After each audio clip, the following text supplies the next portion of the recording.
बंदर और बिल्ली। एक गांव में दो बिल्लियां रहती थी। उन दोनों में बहुत ही प्यार था। वह हमेशा एक दूसरे से मिलजुल कर रहती थी। उन दोनों बिल्लियों में से किसी को भी कुछ खाने को मिलता तो वह दूसरे बिल्ली के साथ बांट के खाया करती थी।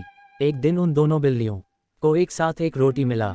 उन्होंने उस रोटी को बीच से तोड़ा और आपस में बांट लिया, मगर तभी उन दोनों में झगड़ा हो गया। उनमें से एक ने कहा कि तुम्हारे हिस्से में जो रोटी का टुकड़ा आया है वह ज्यादा बड़ा है, तो दूसरे ने कहा नहीं, मेरा रोटी का टुकड़ा ज्यादा बड़ा नहीं है, हम दोनों का ही टुकड़ा बराबर है। जब उन दोनों का झगड़ा शांत नहीं हुआ तो वह दोनों इस मसले को निपटाने के लिए बंदर के पास गए। उन्होंने बंदर को अपनी समस्या बताई।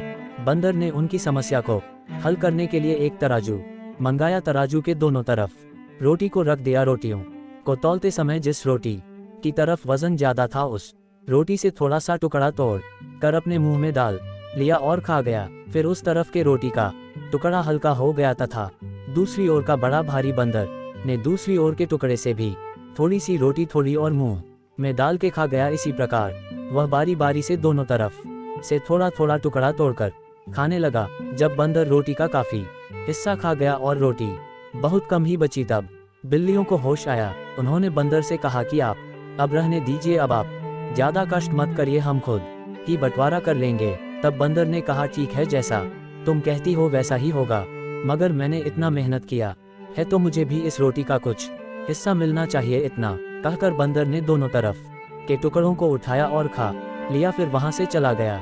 दोनों बिल्लियां बेचारी देखती ही रह गई और बाद में बहुत ज्यादा पछताए। सीख, आपसी लड़ाई में हमेशा ही दूसरों का भला होता है, इसलिए बेहतर यही कि आपसी लड़ाई खुद ही सॉल्व कर लेनी चाहिए।